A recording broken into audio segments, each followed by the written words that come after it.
بسم اللہ الرحمن الرحیم۔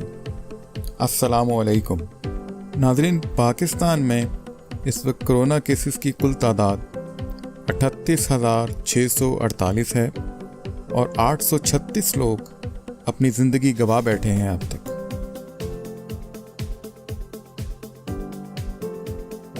جو بھی میڈیکل ایکسپرٹس دنیا میں بیٹھے ہیں، سائنٹسٹ بیٹھے ہیں، وہ سارے ایک ہی بات کہہ رہے ہیں کہ اس سال تک تو کوئی ویکسین نہیں نظر آ رہی، یعنی اگر ہم نے اس کا علاج کرنا ہے کرونا وائرس کا تو ابھی تک تو کوئی علاج نہیں ہے، وہ تب علاج آئے گا جب ایک ویکسین نکلے گی، وہ اس کے اوپر ریسرچ ہو رہی ہے، لیکن سب یہ کہہ رہے ہیں کہ اس سال تک تو وہ ویکسین نہیں نکلنے لگی۔ تو اگر اس سال تک ویکسین نہیں نکلنے لگی تو اس کا مطلب کہ کرونا وائرس کہیں جانے نہیں لگی۔ اب دیکھ لیں دنیا میں جدھر لاک ڈاؤن ہے، ووہان پروونس جدھر چائنا نے سب سے کامیاب لاک ڈاؤن کیا تھا، ادھر بھی ایک سپائک آ گئی ہے، وائرس پھر سے کہیں آ گئی ہے۔ ساؤتھ کوریا جس نے لاک ڈاؤن کر کے فلیٹ کرو کر دی تھی، مطلب یہ کہ کوئی نئے کیسز نہیں آ رہے تھے، وہاں ایک دم پھر سے کیسز شروع ہو گئے، ایک اور سپائک آ گئی ہے۔ سنگاپور میں بھی یہی ہوا۔ ابھی جرمنی نے تھوڑا سا جب لاک ڈاؤن زیادہ کھولا تو ادھر بھی ایک نظر آ رہا ہے سپائک۔ تو اس کا مطلب کہ وائرس تو ہے، جب بھی لوگوں کو آپ موقع دیں گے ملنے کا وہ وائرس پھر سے واپس آ جائے گی۔ تو ہمیں اس وائرس کے ساتھ رہنا ہے۔ وہ کہتے ہیں کہ live with the virus۔ اس سال تو یہ ہم طے کر لیں کہ ہم پاکستانیوں نے باقی دنیا کی طرح بھی اس وائرس کے ساتھ گزارا کرنا ہے۔ یہ ہماری جو ہر روز ہم اپنی کیلکولیشنز کرتے ہیں، ہماری جو NCOC جو ہمارا جو ایک ایسا اللہ کا مجھے بڑا فخر ہے ہم نے ایک ادارہ سیٹ اپ کیا جو سارے ملک سے، سارے صوبوں سے کوآرڈینیٹ کرتا ہے، جو ہر روز میڈیکل رپورٹس لیتا ہے، ڈاکٹرز ہمارے بیٹھے ہوئے جو اسیسمنٹ کرتے ہیں، انالیسس کرتے ہیں کہ ملک میں کرونا کی کدھر جا رہی ہے، کدھر بڑھ رہی ہے، کس طرح بڑھ رہی ہے، باہر سے کتنی ہے، ہوم گراؤنڈ پاکستان میں وائرس کتنی پھیلتی جا رہی ہے، وہ پوری اسیس کرتی ہے، پھر ملک کا جائزہ لیتے ہیں، پھر باقی سارے ملک کے چیف سیکرٹری سے، چیف منسٹر سے پوری کوآرڈینیشن کر کے ہم چل رہے ہیں، اور یہ بڑا کامیاب ادارہ ہے۔ ہماری پروجیکشن کیا تھی، میں نے جب آپ سے 24 اپریل کو آپ کے سامنے آیا تو ہماری پروجیکشن یہ تھی کہ 14 مئی تک پاکستان میں جو کیسز کرونا کے کیسز جو انفیکٹڈ ہیں، جو پازیٹیو کیسز ہیں، وہ ہونے تھے 92,695، اور جو اموات ہونی تھی، جو فوتگیاں ہونی تھی اس کی وجہ سے، کرونا کی وجہ سے، وہ 1,324 ہونی تھی۔ یہ ہماری 24 اپریل کو پروجیکشنز تھیں، 52,000 ہماری انفیکشنز ہونی تھی، اور جو اموات ہونی تھی وہ 1,324۔ اب 14 میں جو ہم نے جو پرسوں گزری، اس میں ہمارے کیسز انفیکٹڈ کتنے ہیں؟ 35,700، اور ہماری فوتگیاں ہوئی ہیں 770۔ تو اللہ کا شکر ہے کہ ابھی تک جو پروجیکشنز تھیں، اور یہ دنیا کے سے موازنہ کیا جاتا ہے کہ دنیا میں جس طرح کرونا بڑھتی گئی یا جو پیک کرتی گئی اس کے مقابلے میں، تو اللہ کا شکر ہے کہ ابھی تک ہم پروجیکشن سے نیچے جا رہے ہیں، اور ہمارے ابھی بھی جو ہاسپٹلز ہیں ان میں جگہ ہیں، ہمارے پاس وہ پریشر نہیں پڑا جو کہ ہاسپٹلز پہ پڑنا چاہیے۔ اور آپ کو پھر سے میں یاد کرا دوں کہ کرونا جو وائرس کی جو ہم ایسٹیمیٹ کرتے ہیں کہ ہر 100 مریض میں سے، ہر 100 وہ لوگوں سے جن کو انفیکشن ہوتی ہے، ان میں سے صرف 4 یا 5 کو ہاسپٹل جانے کی ضرورت پڑتی ہے، ٹرانسپورٹ۔ ابھی تک ہمارے کئی صوبوں کے اندر یہ خط سے آیا ہے کہ اگر ٹرانسپورٹ کھولیں گے، ڈسٹرکٹ میں انٹر ڈسٹرکٹ کی ٹرانسپورٹ کھولیں گے تو وائرس زیادہ تیزی سے پھیل جائے گی۔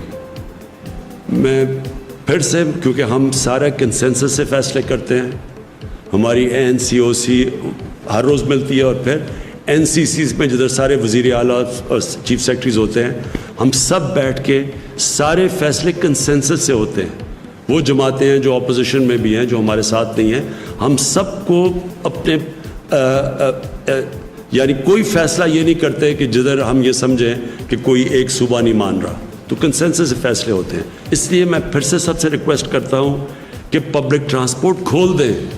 اگر امریکہ جیسی جگہ جدھر 2-2 ہزار لوگ دن میں مر رہے ہیں, انہوں نے اپنی پبلک ٹرانسپورٹ نہیں بند کی, اگر یورپ کے اندر ایک دن کے اندر 800 لوگ, ابھی بھی 500 لوگ مر رہے ہیں, انہوں نے اپنی پبلک ٹرانسپورٹ بند نہیں کی, ایئر ٹریول بند نہیں کی, ہم نے کیوں یہ بند کر کے رکھ دی ہے؟ یقیناً ذمہ داری احسن طریقے سے نبھانا ایک قابلیت ہے.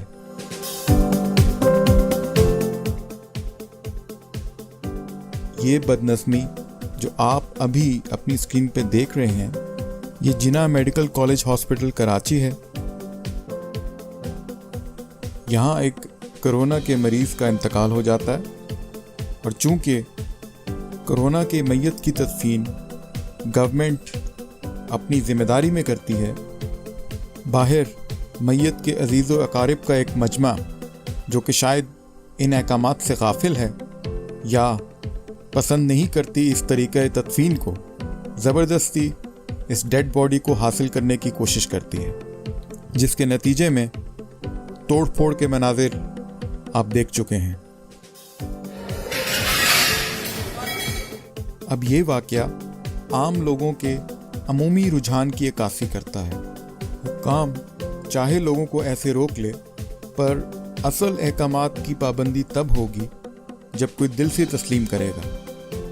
انسان جب اس دنیا میں قدم رکھتا ہے, وہ تب سے کسی نہ کسی کو اپنے رول ماڈل کی حیثیت سے اپنے دل و دماغ میں سمائے رکھتا ہے. ہم اپنے بڑوں اور اپنے رول ماڈل سے سیکھنے اور رہنمائی لینے کی جستجو میں رہتے ہیں, اور ہمارا دل یہ تسلیم نہیں کرتا کہ ان کی بتائی ہوئی یا عمل کی ہوئی کوئی بات غلط بھی ہو سکتی ہے. اب جب ایک معاملے کی سنگینی کو دبایا جائے گا اور یہ تاثر دیا جائے گا کہ اس کو سنگین جاننے والے کم علم ہیں, تو نتائج خوفناک ہوں گے.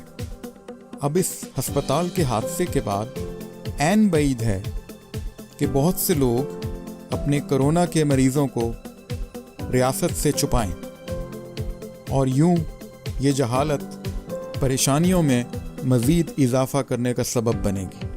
داؤد ابن علی سے روایت ہے کہ حضرت عمر فاروق رضی تعالیٰ عنہ کا کہنا تھا, اگر میں اپنی ذمہ داری میں ایک بھیڑ بھی کھو دیتا ہوں یا مر جاتی ہے, تو اللہ تعالیٰ قیامت کے دن مجھ سے اس کے بارے میں سوال کرے گا. زندگی ایک شخص کی بھی اتنی ہی اہم ہے جتنی ہزاروں لاکھوں لوگوں کی. وہ ہزاروں لاکھوں لوگ اپنے اپنے کنبے کے ایک شخص ہی ہیں, جس کا کوئی بھائی, بیٹا, باپ یا ماں کسی ناگہانی آفت یا بیماری کی وجہ سے یہ دنیا چھوڑ جائے. اس کے لواحقین کے لیے وہ ایک بندہ لاکھوں لوگوں سے بھی بڑھ کر ہے. گویا وہ ایک بندہ لاکھوں کروڑوں لوگوں سے جانے کی تکلیف دے گیا انہیں. عالم الغیب کا علم یقیناً خدا کے پاس ہے, اور انسان کو دنیا میں بظاہر مصلحتوں پہ یقین رکھنے کی تلقین ہے. اس کے علاوہ کچھ بھی ہمیں توحید سے منکر کرے گا.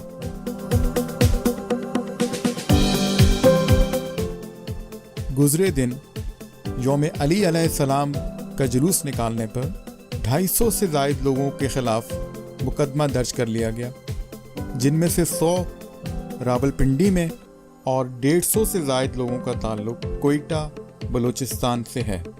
حکام کا کہنا ہے کہ جلوس کے شرکاء نے ہم سے کیے ہوئے وعدے کی پامالی کی ہے. ہمیں یقین دلایا گیا تھا کہ موجودہ حالات میں وبا کے پیش نظر تجویز کی ہوئی احتیاط کو ملحوظ خاطر رکھا جائے گا.